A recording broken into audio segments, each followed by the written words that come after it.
Levítico 22 e 23. E para nós entendermos esses dois capítulos, nós precisamos voltar um pouquinho na história para lembrar onde nós estamos na história de Israel. Deus tirou Israel do Egito, formou uma aliança com aquele povo no Êxodo e começou a ensinar algo essencial: como viver perto da sua presença. Levítico então gira em torno de uma pergunta muito importante: como um Deus santo pode habitar no meio de um povo impuro, imperfeito?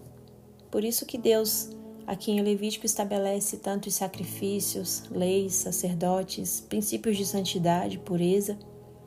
O povo precisava aprender reverência, a saber quem era o Deus a qual ele serviu. E é exatamente nesse ponto que chegamos aos capítulos 22 e 23. E no capítulo 22, Deus fala sobre ofertas. Os sacerdotes são orientados a tratar as coisas sagradas com extremo cuidado. E o povo recebe aqui uma instrução muito clara. Os sacrifícios oferecidos a Deus não poderiam ter nenhum defeito. O animal que era oferecido no altar não poderia ser cego, ser manco, defeituoso, ferido. Ele não poderia nem mesmo estar doente, porque o altar, ele ensinava uma lição muito profunda. Deus não merecia aquilo que não servia nem mesmo para mim, nem mesmo para o próprio ofertante. O sacrifício era uma linguagem espiritual aqui. Ele dizia que aquilo que entregamos a Deus revela o lugar que Ele ocupa no nosso coração, na nossa vida. O problema não era o animal em si, o problema era o coração por trás da oferta. E essa pergunta e essa reflexão de Levítico 22 atravessa os séculos e toca o nosso coração até os dias de hoje. Hoje nós não levamos cordeiros para altar, mas nós oferecemos o nosso corpo em sacrifício vivo ao Senhor. Nós oferecemos o nosso tempo, a nossa adoração, nossa devoção, atenção. E Levítico 22 ainda nos confronta com uma pergunta: Deus recebe de nós o melhor ou apenas aquilo que me sobra, aquilo que eu não quero mais? O Deus de Levítico é o mesmo Deus ontem, hoje e será eternamente. Se Ele instruiu com tanto cuidado como deveria ser adorado aqui, o que nos faz pensar que hoje Ele aceitaria qualquer coisa de nós? Se Ele rejeitou ofertas defeituosas no altar levítico, o que nos faz pensar que Ele se agradaria de uma fé superficial nos dias de hoje? O Deus que ensinou o que é sagrado não pode ser tratado de qualquer maneira nos dias de hoje. Então, por que nós pensamos que a nossa devoção pode ser descuidada, bagunçada? Se Ele pediu o melhor do povo naquele tempo, nós não podemos pensar que hoje Ele se contentaria com menos. E então, no capítulo seguinte, 23, Deus muda o foco. E se no capítulo 22 Ele fala sobre o que colocamos no altar, no capítulo 23 Ele fala do tempo.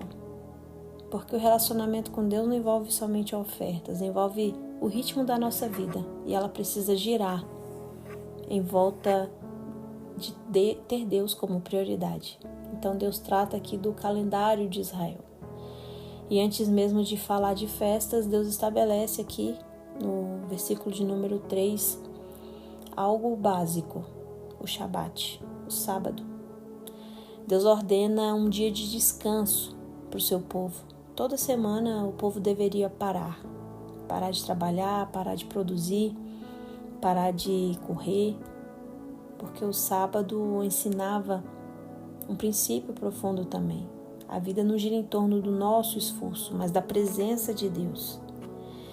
Israel aprendia toda semana que o descanso verdadeiro não está no fim de uma semana cansativa, mas em Deus.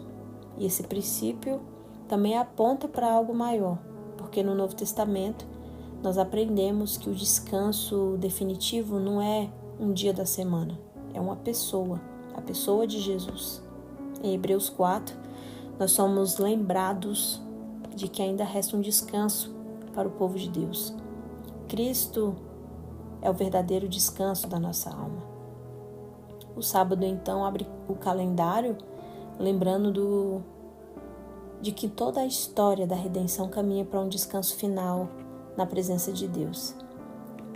Depois disso, Deus apresenta as festas que marcam a história da salvação. A primeira delas, no capítulo 4, é a Páscoa judaica. Naquela noite, no Egito, um cordeiro foi sacrificado e o seu sangue foi colocado nas portas das casas, nos umbrais. Quando o juízo passou pela terra do Egito, o sangue marcou quem estava debaixo de proteção. Séculos depois, durante essa mesma festa, Jesus é crucificado. Aquilo que era um símbolo no Egito se torna realidade na cruz. O Cordeiro Pascual apontava para o verdadeiro Cordeiro de Deus, aquele que não só libertaria o povo da escravidão, mas que perdoaria os pecados, o pecado do mundo. Logo depois da Páscoa, vinha a festa dos pães asmos. Durante 7 dias, todo o fermento era retirado das casas do povo. O fermento simbolizava a corrupção. Era um lembrete de que depois do livramento, algo precisava ser removido da vida das pessoas. E enquanto essa festa acontecia em Jerusalém, o corpo de Jesus estava no túmulo, sem corrupção, sem pecado, sem mácula. O único homem verdadeiramente puro repousa exatamente durante a festa que simbolizava a remoção da corrupção. Em seguida vinha a festa das primícias, verso 9 ao 14. Nesse dia, os sacerdotes apresentavam diante de Deus a primeira parte da colheita. Era um gesto de gratidão, de confiança. A primeira porção da colheita era a promessa de que uma grande colheita ainda viria. E é exatamente nesse período que acontece a ressurreição de Cristo. Jesus se levanta da morte no tempo das primícias. Por isso que Paulo, o apóstolo Paulo, explica em 1 Coríntios, capítulo de número 15, que Cristo é as primícias dos que dormem. A ressurreição de Jesus é o primeiro fruto de uma colheita muito maior. 50 dias depois vinha o Pentecostes. Era uma festa de gratidão pela colheita definitiva. E em Atos, no capítulo 2, algo extraordinário acontece justamente nessa festa, a descida do Espírito Santo sobre os discípulos. A colheita nasce, a igreja nasce. Começa a grande missão, a grande colheita espiritual da história começa ali. E até aqui o calendário de Deus já se cumpriu com precisão, porque a Bíblia é muito perfeita. O Cordeiro morreu na Páscoa, o corpo sem corrupção repousou nos pães asmos, a ressurreição veio nas primícias, o Espírito Santo foi derramado no dia de Pentecostes. E então, algo curioso acontece aqui, porque depois do Pentecostes, o calendário ele entra num espaço grande de silêncio.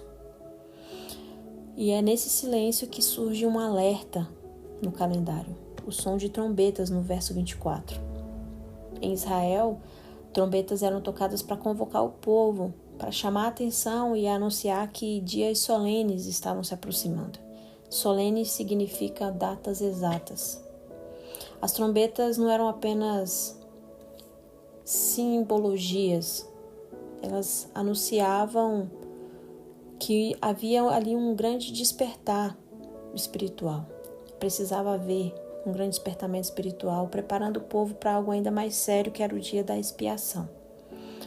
No Novo Testamento, esse eco volta a aparecer porque o apóstolo Paulo fala da trombeta de Deus em 1 Tessalonicenses 4 e menciona a última trombeta em 1 Coríntios 15, quando os mortos ressuscitarão e os vivos serão transformados. As trombetas, elas lembram que a história não terminará em silêncio. Haverá um chamado, um despertamento. E o Senhor está fazendo isso nos últimos dias. O dia em que Deus está despertando o seu povo, chamando o seu povo.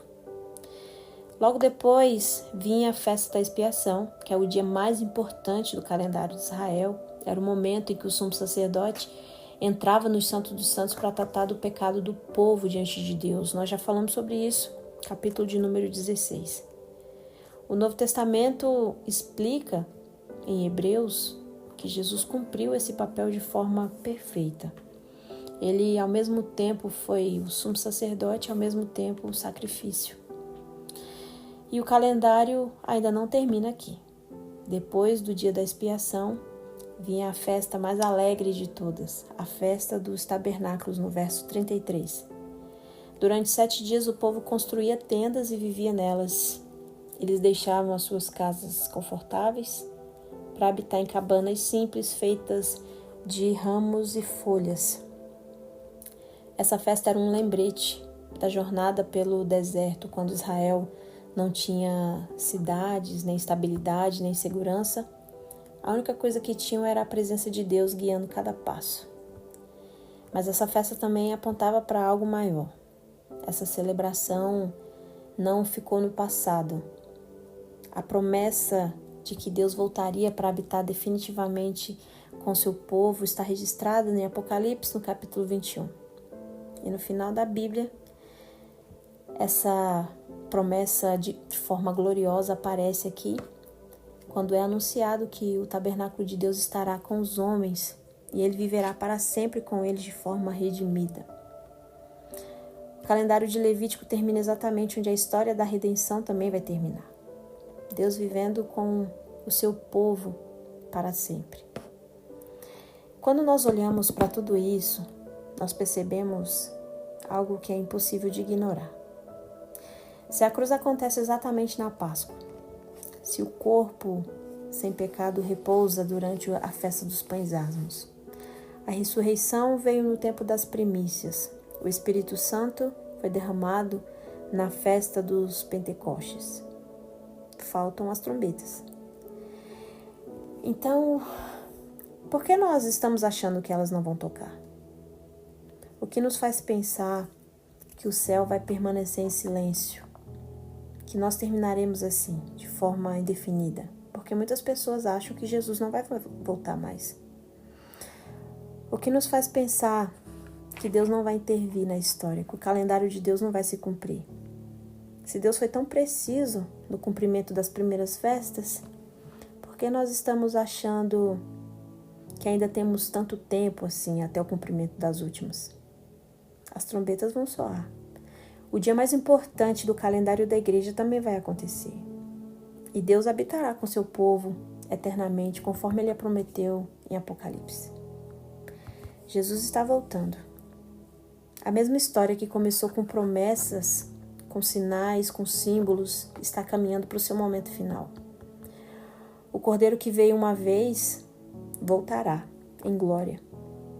Aquele que foi rejeitado será reconhecido por todos. Aquele que morreu voltará como um rei. O céu não permanecerá em silêncio para sempre. A história não continuará de forma indefinida como está agora. O calendário de Deus nunca falhou e nem vai falhar. Por isso, a pergunta de Levítico 23 e de Apocalipse 21 não é se Jesus voltará, se esse calendário se cumprirá. A pergunta que deve ecoar nos nossos corações é: nós estaremos prontos quando esse dia acontecer? Que o Senhor nos abençoe e nos guarde em nome de Jesus.